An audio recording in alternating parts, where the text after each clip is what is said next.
Ever wondered just how do you become a racing car driver? The path to becoming an F1 driver varies. If your family is wealthy, you could buy a car, as 50s race legend Sir Stirling Moss did, or if you are seriously cashed up, you could buy a team. Though most F1 pilots reel on talent and possess exceptional personal qualities that have put them ahead of the pack.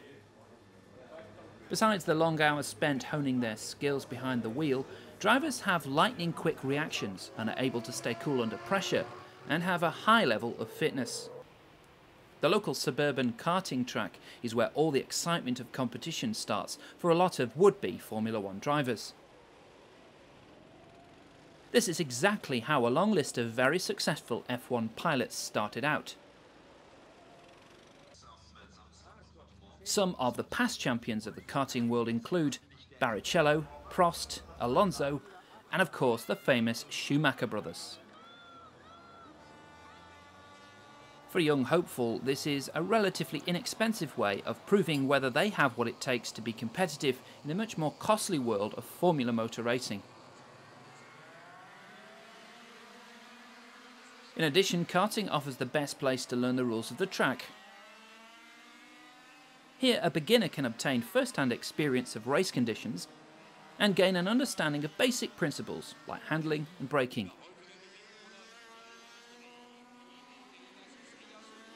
From there, if you are winning races, you can progress to open wheeler events like Formula 3 and Formula 3000. These competitive classes attract more money through sponsorship, and the cars are surprisingly fast to drive. Becoming a test driver for a Formula One team is another option. Some current drivers first hone their skills testing for the top teams. Here a driver can develop race strategies through continual laps as they learn the nuances of each track on the circuit. In the past, another avenue to enter racing was from an engineering background, but drivers like Jack Brabham and Bruce McLaren are long gone. Today, a successful driver's vocation usually involves publicity and television appearances, testing, and the pleasant task of watching their bank balance grow.